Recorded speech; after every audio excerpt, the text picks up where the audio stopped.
Henry Clay's rebuke to Tom Cotton. Senator Tom Cotton is often called a foreign policy hawk, not least because he is eager to intervene in Iran. Cotton, the Republican from Arkansas who has at times been rumored to be in line for the position of CIA director, recently confirmed his stance on Tehran, telling radio host Hugh Hewitt, whether Donald Trump renews the sanctions waivers under the nuclear deal or not, the president should certainly impose new sanctions on the other authorities he has as punishment for what the regime has done during these protests over the last couple of weeks. If that sounds relatively mild, a year ago, he was much more candid. The policy of the United States should be regime change in Iran. I don't see how anyone can say America can be safe as long as you have in power theocratic despotism. While Cotton wonders about American safety, it might be more prudent to ask about the potential dangers of his strategy. What imminent threats to the lives or liberties of the American people, if any, are currently posed by Iran? After long and largely fruitless military struggles in the region, what has been gained? What could be gained with this new theater of operations? What might be lost? These are serious questions that deserve serious reflection, in accordance with the restrained foreign policy Americans appear to want in 2018. In recent months, Democrats and Republicans alike, both inside and outside Congress, have echoed some of President Trump's campaign trail themes. There is too much war without victory, too much nation building abroad and crushing debt, and too little focus on problems at home. Far from a new American foreign policy, the one suggested by these sentiments is pretty old. Depending on who you ask, it is as old as the Declaration of Independence itself. Indeed, Americans have long believed that the document that enabled our separation from England held a similar promise of liberty for other peoples. This precise issue came to a head in the early 1800s when a young congressman from Kentucky took the time to articulate just what the Declaration demanded of the United States on the world stage.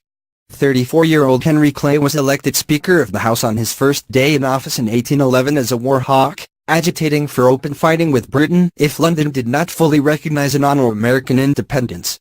A few years later, when several colonies in South America began demanding their independence from Spain, Clay and others saw an opportunity to push back against the Old World and establish a protective hedge against any spillover from European wars.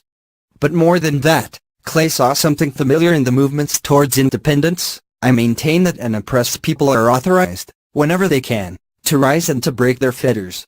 This was the great principle of the English Revolution. It was the great principle of our own.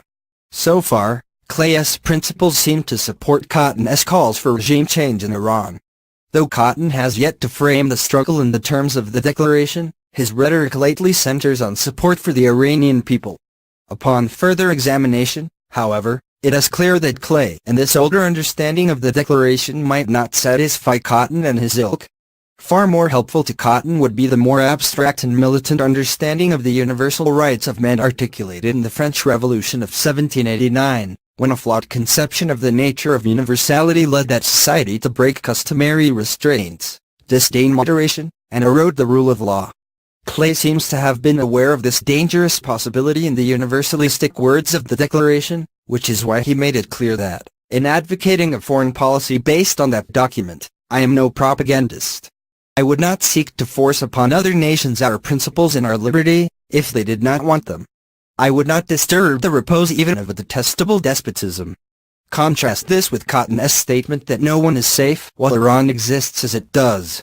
Later, bringing the words of the Declaration explicitly to bear, Clay mentioned a vision he had of a South American fighting for freedom and obtaining in that struggle the rank which nature, and nature as God, intended for him. For Clay, this stance was not, of course, all about benevolence, with no gain for U.S. interests. He was convinced that American ideals were fully compatible with his own concerns for our politics, our commerce, our navigation. But to him, it was fundamentally outside the purview of a country animated by the Declaration to decide political questions for another one. The nature of the new South American governments was a question for themselves. Anxious as I am that they should be free government,